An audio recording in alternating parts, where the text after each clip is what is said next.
My love for Marita is best expressed in the dedication that I wrote to her in my doctoral thesis, dated 15 May 1986, Cambridge, Massachusetts, USA.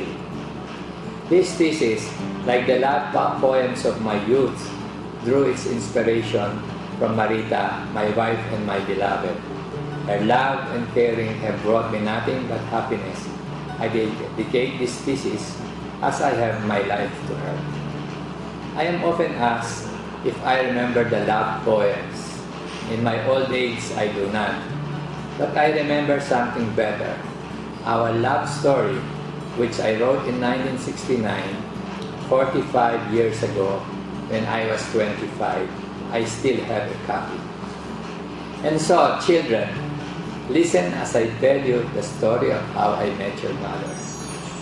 Speak memory and recall the events that led to the union of these two souls, Marita and Victor.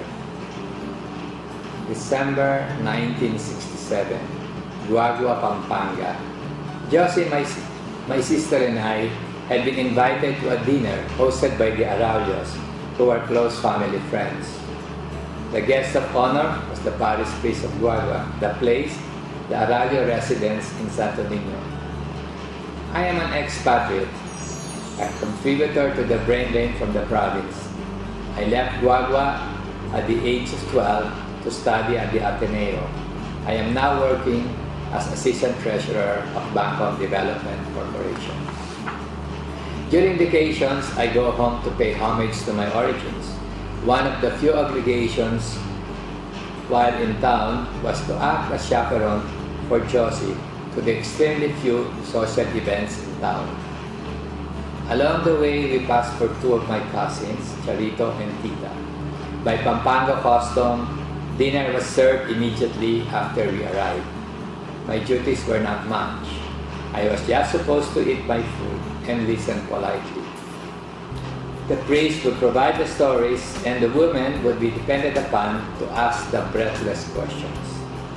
All going to pattern, I smugly thought, as Father de la Cruz talked of his attendance at Vatican II in Rome and his European tour. A wave of liberalism was sweeping the Catholic Church, and he was an enthusiastic messenger. Nena Araujo, however, was deviating from the expected role of subservient admirer. This I did not anticipate. A sizzling dialogue between a worldly priest and a sophisticated woman from a conservative family in a commercial time. While we were in Paris, we saw the Folie Bergère, both the father in the spirit of Vatican II. I saw it too. The costumes were nice, but the price was outrageous, counters Nena. Score one for Nena, I mentally reminded myself. Why, in a few years' time, priest may get married, coyly offers father. In which case, I will go to Rome and try to get the Pope, replies Nena, in a gentle jab at the priest's low status in the organization and consequent low eligibility. 10 points I mentally scored. This was turning out to be a massacre. Time to focus on the food and the problems at the office.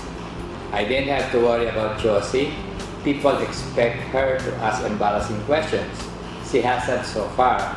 Chalk that to the straining influence of her Nino, Dr. Alfonso Araujo.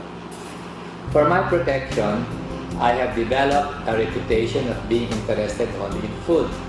This kept the problems of the host simple and my mind on more important matters. I scanned the table to see if there are any interesting guests. Then I saw her. Who could she be? I thought. My first impressions. She's very young, still lacking in poise and confidence, definitely under 21. She was 18 at that time. The smile of a Cheshire cat, tomboy sticking out, probably a friend of Nena, too young to be a classmate. Except for the possible brilliance, nothing except from girls mass produced by the convent schools. Complacent with my analysis, I congratulated myself, but uneasiness crept over me. I decided to observe again. I could almost feel it. It's just not possible. But here was a girl with spirit, a mind of her own. I must talk to Josie and get introduced to her. After dinner, I asked Josie who she was. She was surprised that I did not recognize Marita. With that word, Marita, pictures of a little dark-eyed girl came whirling through my mind. She had grown into a woman and I had not even noticed it. "Are you interested?" asked Josie. Her question was more subtle than it would appear. The Araulios were close family friends who may be offended by this breach of trust. "Yes, of course," I answered, so easily surprised at making so momentous a decision without a lot of thought. When the Araulio family gave their blessing, the courtship began and the first move was mine. The usual gambit was to send a gift as an open declaration of love. Having just arrived from Davao, I sent her a batik cloth plus a couplet. Davao is such a lovely city, I brought her clothes to grace your beauty. The gifts weren't returned, so I could proceed to the next move. I called her up and her first words were, "Oh, it's you. Thank you very much for the gift." I asked the all-important question, "Can I see you this Sunday?" "Yes," was her reply. "Thank you," I replied, unable to contain my joy and elation. With pounding hearts and jangling nerves, I started on my first visit to the Araulio residence in Malabon as a suitor and not as a family friend. Marita shortly appeared, freshly bathed, all dressed in pink and white, and armed with an air of solemnity. Suddenly, I was filled with compassion for this girl, trembling but struggling on the brink of womanhood. She's led a sheltered and happy life, but she must now face the world to lead her own life. I solemnly swore that whatever happens, I would always be by her side. The courtship, which began in 1968, lasted for 7 years. 5 years for her to say yes, and another 2 for her to say yes on the altar on December 10, 1975.